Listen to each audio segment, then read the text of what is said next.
Itu sambung tentang tahyul dan mistik. Tahyul mistik bukannya Tahyul mistik. tahyul mistik lepas ini punya. Silah perkembangan meja.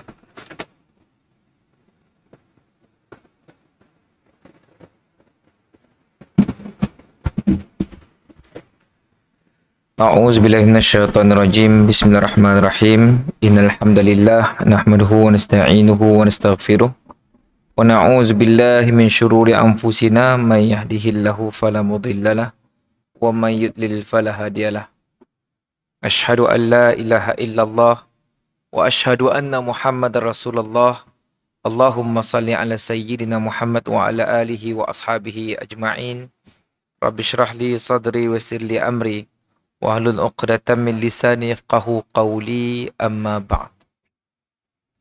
Tuan-tuan sidang jemaah dirahmati Allah Subhanahu wa taala. Menyambung semula pengajian kita dalam buku Khurafat, Tahyul dan Mistik di Alam Melayu. Insya-Allah hari ini kita akan merungkai semula. Kita telah membaca apa itu ta'rifan khurafat dan beberapa petikan daripada buku panduan khurafat, tahyul khurafat dan azimat oleh Jabatan Kemajuan Islam Malaysia. Dan kita akan bincang apa sebenarnya masuk khurafat, tahyul dan mistik, dan mengapa ia terus berkembang di alam Melayu atau alam Islam walaupun telah datang para ulama mengajar agama dan sebagainya, dan bagaimana ia terus subur dalam sebahagian akidah ataupun kepercayaan dalam budaya dan adat kita, yang mana ia bertentangan dengan akidah yang murni, tuan-tuan.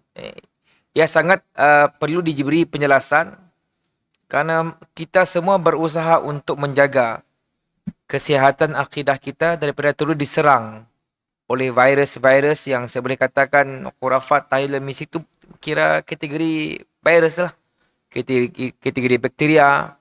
Bahkan ada sebilangan asatizah pun turut mengambil peranan untuk terus mengekalkan perkara ini dalam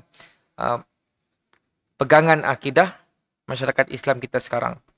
Maka suka untuk saya memberi penjelasan dan penerangan agar akidah kita terus dimurnikan, dibersihkan dan dipertahankan agar ia menjadi satu tiket yang besar untuk kita mengharapkan redha dan rahmat Allah Subhanahu wa taala.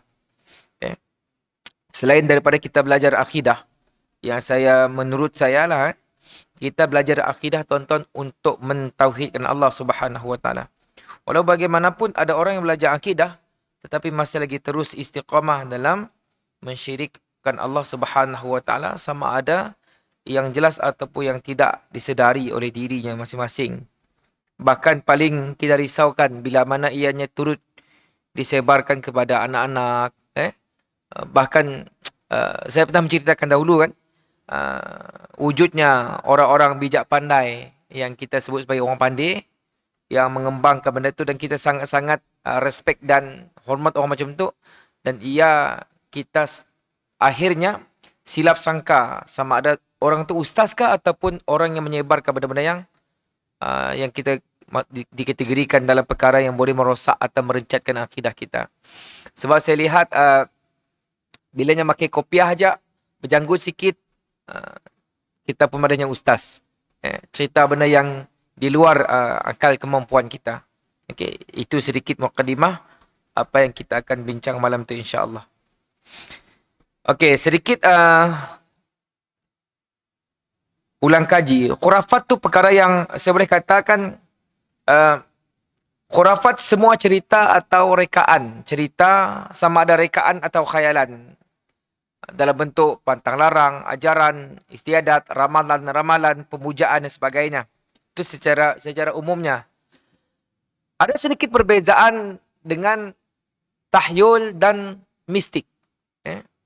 Selalu kita langgar menancakan dengan TV nak mistik apalah, mistis lah, alam mistik. Kita akan suka untuk melihatnya.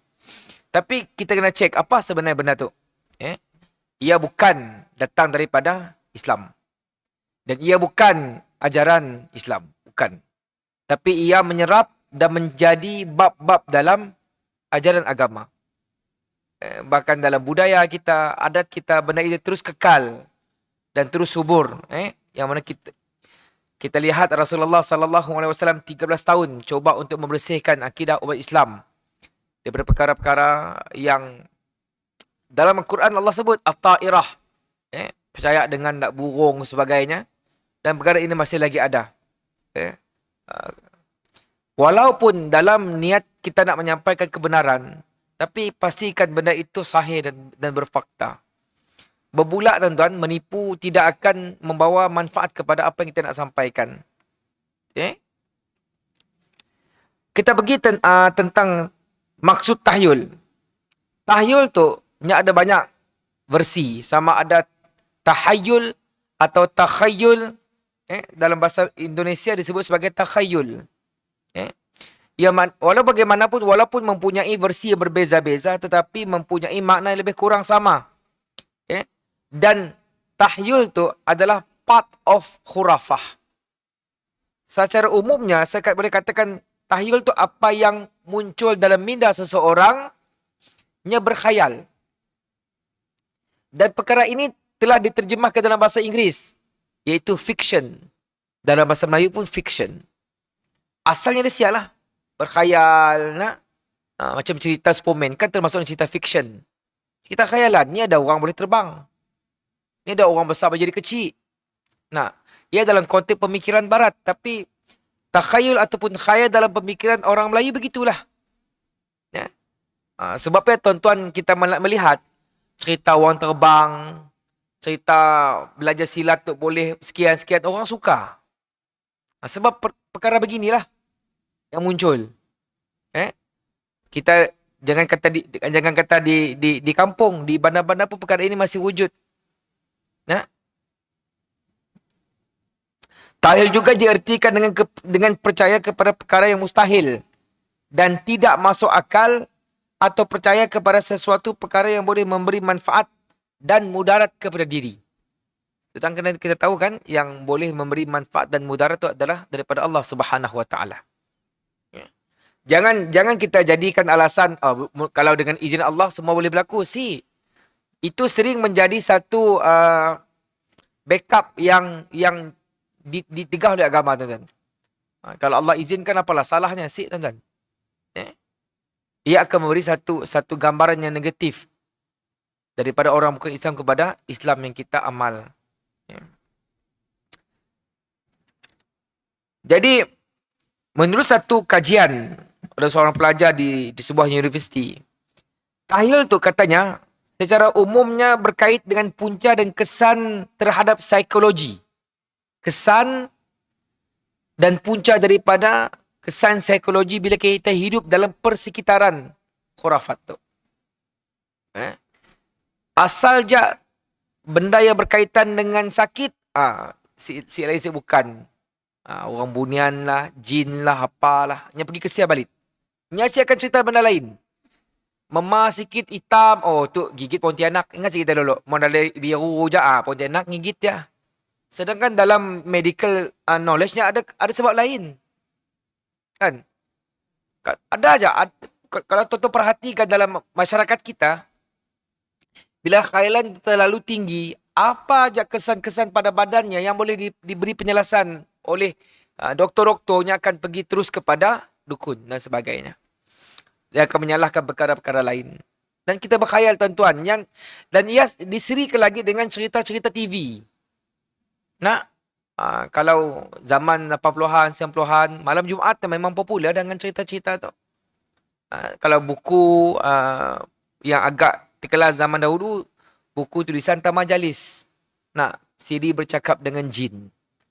Suka kita siapa yang hidup zaman 90-an, 80-an, tahulah cerita ya. Dan hangat, bahkan difilmkan. Jadi ini secara tidak langsung menambah lagi benih-benih yang bagus dalam akidah.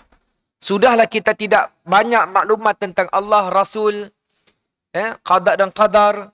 Kita sangat miskin dengan data-data berkenaan dengan yaumul akhirah, mahsyar. azab dan fitnah di alam barzakh. Orang-orang yang dalam keadaan nazak, ada Allah sebut bagaimana malaikat memukul muka mereka. Kita kurang maklumat-maklumat yang sebegini. Tetapi banyak dihidangkan dengan maklumat-maklumat yang bertentangan. Dan akhirnya kita tenggelam dalam dunia kita masing-masing. Tuan-tuan pasti ingatkan tentang jimat, tentang wafak. Semua berpunca dari perkara yang sama. Pemikiran tahyul dan muncul dan mendasar dalam minda masyarakat Melayu Islam kerana banyak khurafat tinggalan tamadun, sejarah kebudayaan dan pemikiran Melayu kuno, khususnya sebelum Islam yang masih subuh hingga ini. Sebahagian besar diterima dengan taklid buta oleh generasi kini. Jadi dengan adanya kuliah-kuliah di masjid, sepatutnya perkara ini diterangkanlah. Which one yang akidah yang betul, which one yang bertentangan dengan akidah. Ini jadi kontradik, tuan-tuan. Kepercayaan kepada Allah, Rasul, malaikat, qada dan qadar. Ini patut disuburkan. Tetapi bila datang ataupun kita coba untuk meneruskan pendidikan-pendidikan yang kita warisi, seolah-olah kita pada menakut si nurun dengan anakku tu tulah anak kita. Tulah lah mesti diturun juga. Sedangkan ia bertentangan. Saya orang kampung, tuan-tuan, hidup dan benda tu dah lali zaman saya hidup di Kapit tu. Kapit tu negeri Ulu. Tahun 80-an, Kapit tu kata orang tempat hantu bah. Ni dah apa di Kapit ni, nang hutan bah. Jadi bila hutan, hidup dengan benda-benda ini lumrah. Sehinggalah saya nyambung belajar sikit-sikit. Allah, jadi saya madah stop. Saya mandang dengan adik-adik tunggal menunggal, we need to stop benda-benda begini. Jangan disambung, tuan-tuan. Tapi ada orang yang dah belajar agama, belajar sekolah agama paling kurang, tapi masih juga menjadi orang yang meneruskan perkara-perkara sebegini. Itu tahyul. Benda yang datang daripada minda. Manakala mistik pula, sama ada mistik atau mistis, sama. Cuma ta'rifannya pernah diperdebatkan. Bila sebut mistik, masyarakat yang terkenal dengan perkara-perkara mistik tu disebut dalam buku ini adalah seperti Dayak, Melayu, yang memang dipercayai suatu kaum yang memiliki kuasa, ada power, kan? Namun satu tu ta'rifan akan dibahas. Ada yang mengatakan mistik itu adalah berpunca daripada satu, katanya suluk. Orang yang pergi bersuluk, orang yang ikut tasawuf, ni akan dapat extra power.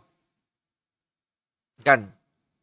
Jadi orang sukalah duduk khalwat dalam gua sebab ada benda yang nya mau. Ada benda yang nya inginkan. Sedangkan dalam agama, khalwah Nabi itu berbeza dengan apa yang kita faham.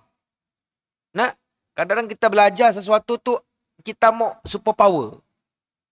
Kita mau kita kuat daripada orang lain.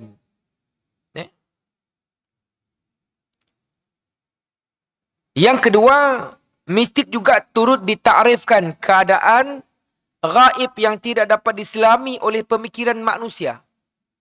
Keanehan, keajaiban, kemistikan keadaan mistik.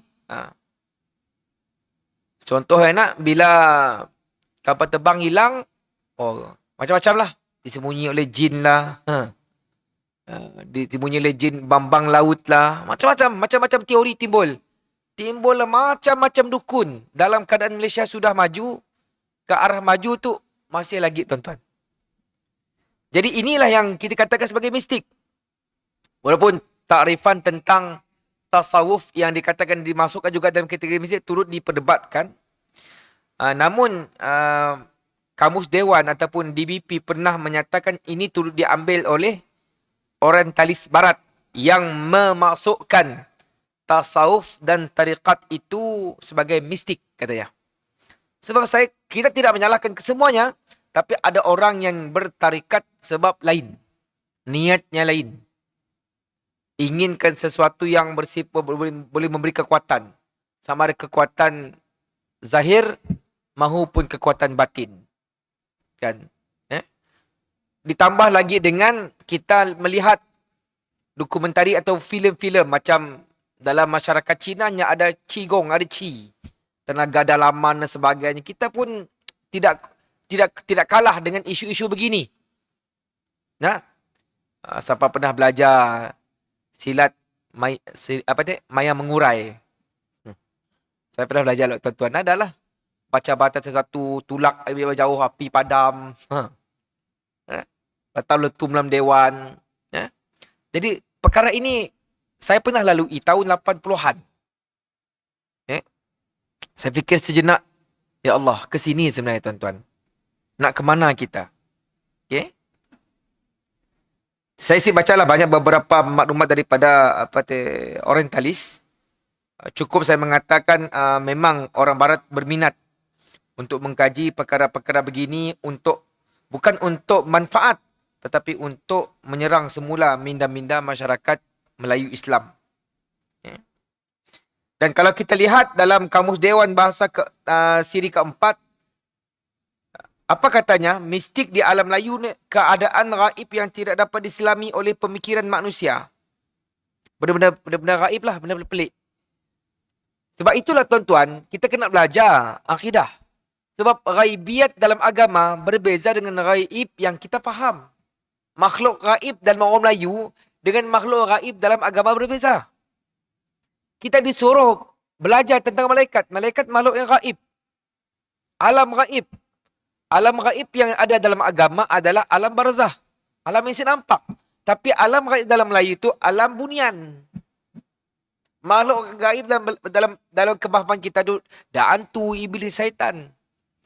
Kita bukan nak menafikan kewujudan iblis, tidak. Tetapi kita disuruh belajar yang rukun iman supaya ia boleh membetulkan kita.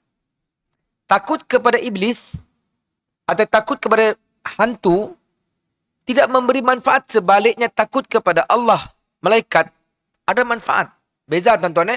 Takut kepada hantu, kita lari. Betul? Takut kepada Allah, semakin kita menghampiri Allah Subhanahu Wa Taala. Sebab dalam diri manusia itu ada sifat khauf. Maka bila ada khaufnya, ada raja yang kena mengharap. Siapa? Allah Subhanahu Wa Taala. Fasta'iz billahi minasyaitanir rajim. Mintalah pertolongan daripada Allah, daripada syaitan yang direjam. Kita sebut dalam solat kita, iyyaka na'bud, kepada engkau kami menyembah, wa iyyaka nasta'in, iyyaka na'budu wa iyyaka nasta'in, dan kepadamu juga kami mohon pertolongan. Itulah salah satu konteks yang kita kena lihat perbezaan antara dua ini. Jangan dirangkum sekali tuan-tuan. Bila rangkum sekali, bila orang ajak atau beriman dengan perkara-perkara gaib, sebahagian masyarakat kita ingat, oh perkara gaib, oh dak jin lah ya, dak iblis, dak orang bunian, nak rosmandin. Jadi perkara ini yang kena di-separate, pisahkan. Okay? Sebab di awal-awal saya sering mengulang-ulang perkara-perkara gaibiat ataupun selepas di luar mata kita yang boleh nampak. Nak tahu tuan-tuan, hanya ada dua jalan sahaja dalam agama. Allah dan Rasul. Full stop. Not more than that. Allah sebut dalam Quran, yas'alunaka 'anir ruh. Mereka bertanya denganmu, wahai Muhammad, tentang roh. Katakanlah kata Allah kepada Nabi Muhammad, katakanlah kepada mereka, sesungguhnya itu adalah min amri Rabbi, daripada urusan Tuhanku, dan aku hanya tahu sedikit. Tuan-tuan bayangkan, kalau Rasulullah tahu sedikit, tiba-tiba ada orang, bukan Rasul, bukan wali, tiba-tiba tahu lebih banyak. Sudah pasti ia datang daripada satu sumber yang bukan daripada agama kita. Sebab itu, perkara ini patut diberi penjelasan dalam pelajaran-pelajaran akidah. Clearkan benda ini tuan-tuan. Supaya betul lah.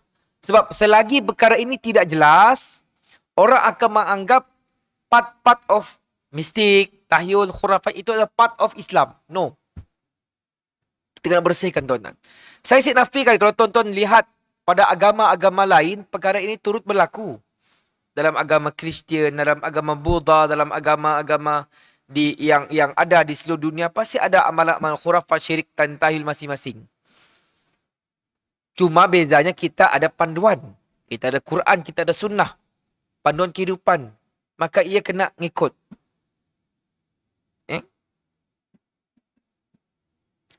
Sebab apabila disebut mistik, kita akan kaitkan ia dengan fenomena gaib dan ajaib di mata mereka. Okay? Kalau tuan-tuan nak tahu lebih lanjut tentang perkara ini, boleh belilah buku Mistik Alam Melayu oleh Naim Tamjiz. Bukan Tamajalis lah, Naim Tamjiz. Itu cerita tentang detail berdasarkan kajian dan temu buah dan sebagainya. Okay, itu dua cerita tentang tahyul, mistik dan khurafat. Sekarang kita pergi kepada tajuk wasilah perkembangan pemikiran khurafat, tahyul dan mistik. Macam ni ia boleh berkembang, tuan-tuan.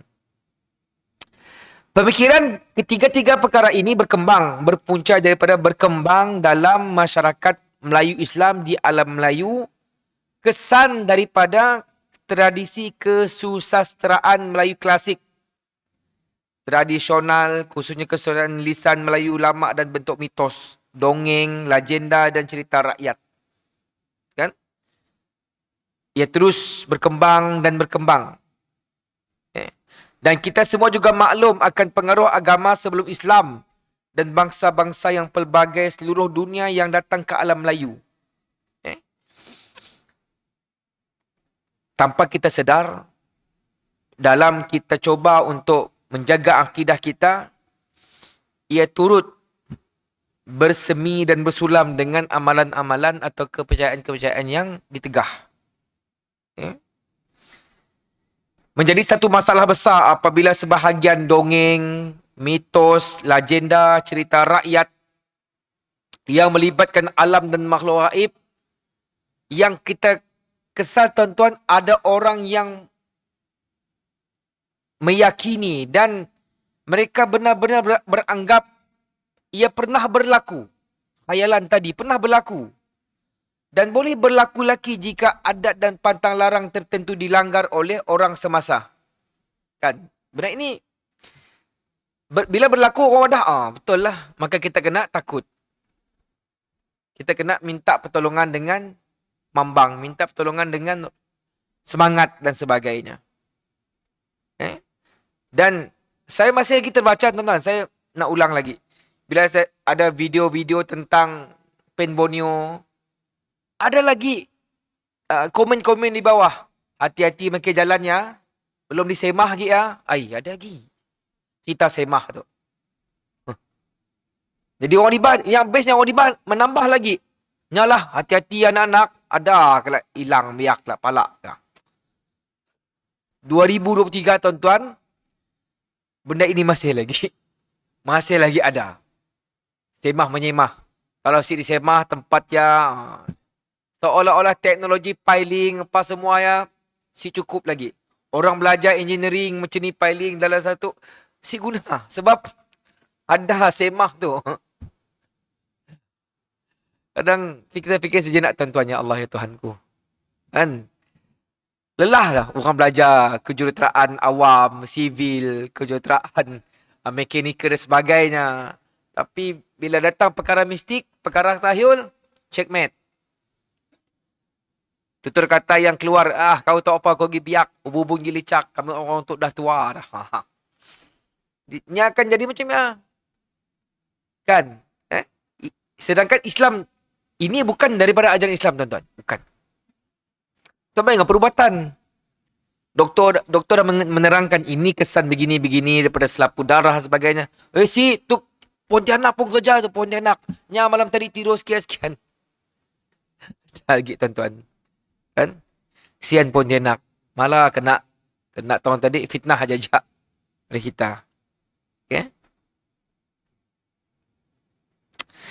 Tuan-tuan yang dirahmati Allah Subhanahu wa taala.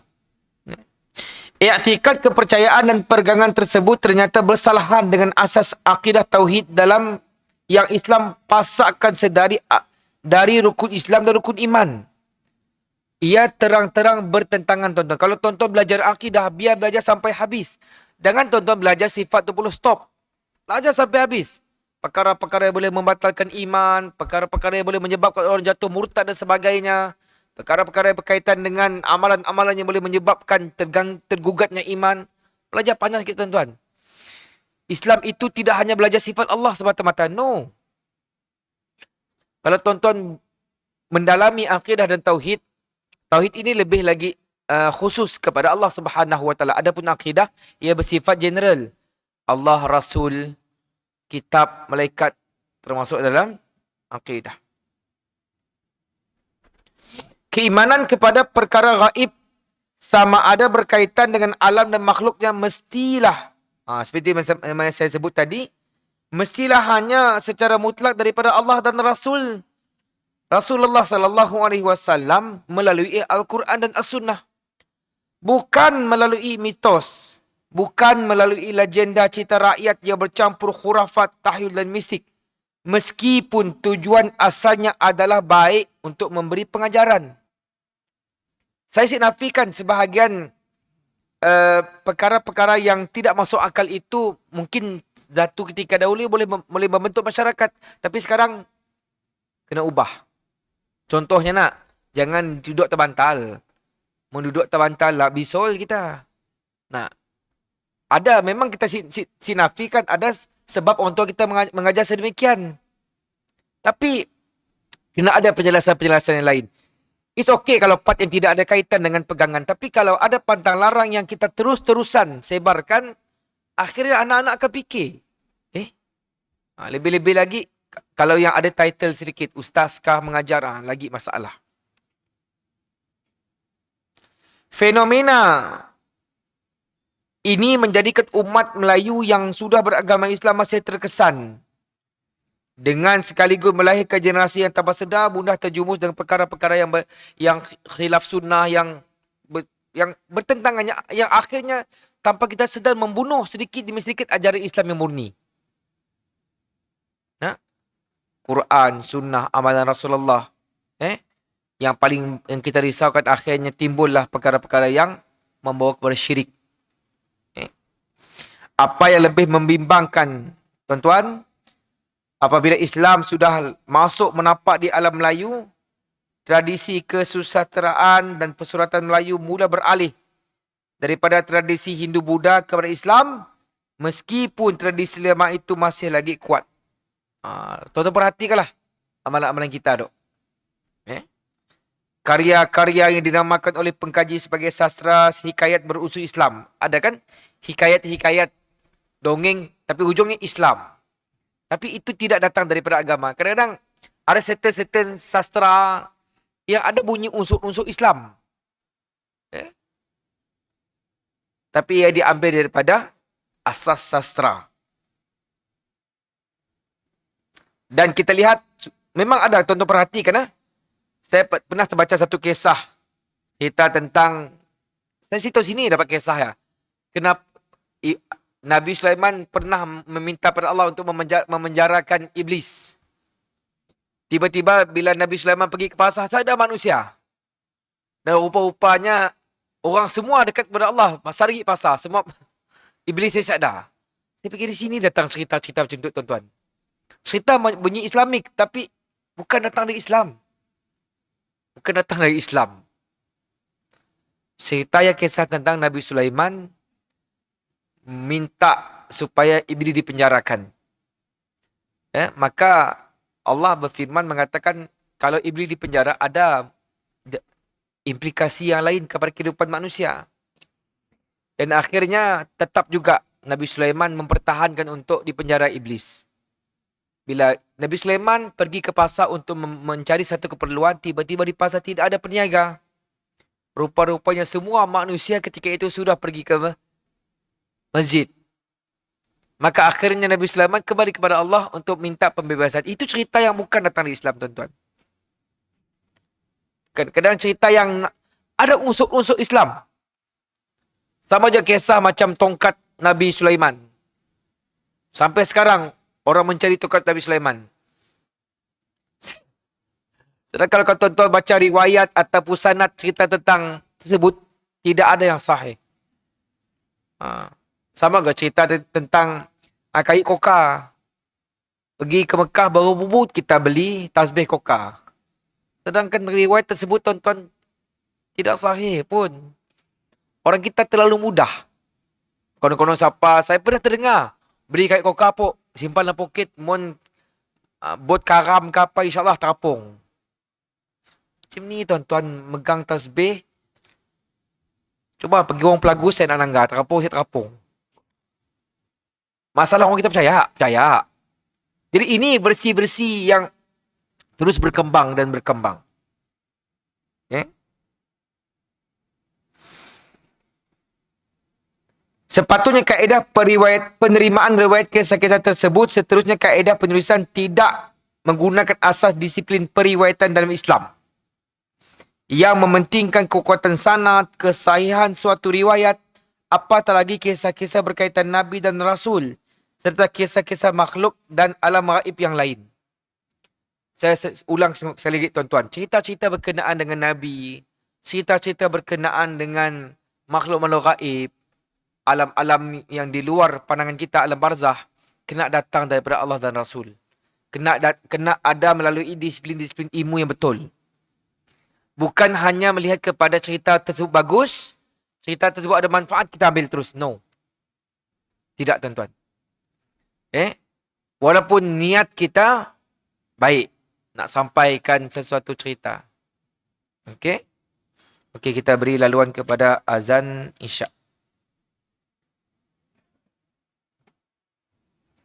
تصرة القائم آتي سيدنا محمد الوسيلة الفضيلة الشرف والدرجة العالية الرفيعة وبأسق مقام محمود الذي وعدته إنك لا تخلف الميعاد.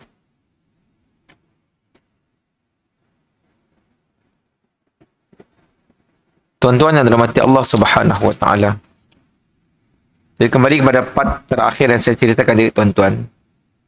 Hikayat sastra yang berunsur Islam perlu diberi satu penjelasan yang mana kita kena ceklah ada perkara-perkara yang kalau tuan-tuan lihat dalam tafsir pun ada tafsir Israiliyat, hadis-hadis maudhu', ada palsu dan sebagainya. Maka kita kena pastikan bila kita belajar tidak ada unsur-unsur yang bercampur yang akhirnya menyebabkan kita confuse which one yang betul-betul yang dikatakan akidah, which one yang dikatakan fiqh, tasawuf. Sebab elemen khurafat, tahyul mistik turut berkembang tuan-tuan dalam yang kita belajar tadi. Pasti berkembang. Sebab itulah turunnya Islam bersama dengan para anbiya, rasul, sehingga Nabi SAW yang menerima wahyu berbentuk Al-Quran dan As-Sunnah untuk mencapai tahap kemutlakan tauhid kepada Allah Subhanahu wa taala.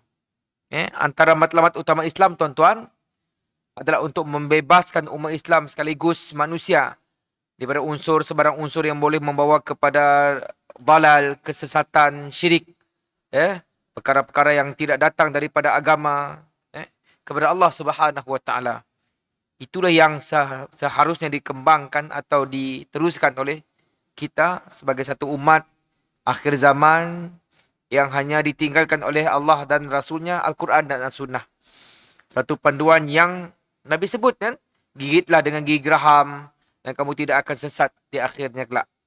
Yang mana sekarang kita lihat orang dah mula meninggalkan ajaran Quran, ajaran Sunnah dan mencari metod-metod lain yang dirasakan lebih baik dan lebih moden, dan tidak lain tidak bukan akhirnya akan merosakkan diri sendiri. Wallahu ta'ala a'lam. Mudah-mudahan apa yang disampaikan tentang penjelasan tentang khurafat, syirik, tahyul dan perkara-perkara menyebabkan ia boleh berkembang haruslah kita perhatikan. Mulalah mengklarifikasikan yang mana patut dibaca, dibelajar dan mana patut dikembangkan untuk kita terus menjaga akidah kita daripada dirosakkan oleh perkara-perkara sebegini. InsyaAllah pada bulan akan datang kita akan sambung perkara-perkara berkenaan dengan khurafat, tahyul mistik lebih detail dalam perubatan, dalam ritual mistik kebudayaan dan sebagainya lah. Kita tangguh dengan membaca tasbih kafarah dan suratul Asr. Bismillahirrahmanirrahim. Wal asri innal insana lafi khusr illa allazina amanu wa amilus salihat wa tawasaw bil haqq wa tawasaw bis sabr. Subhanakallah bihamdika asyhadu an la ilaha illa anta astaghfiruka wa atubu ilaik. Makasih atas perhatian, maaf atas kekurangan. Assalamualaikum warahmatullahi wabarakatuh.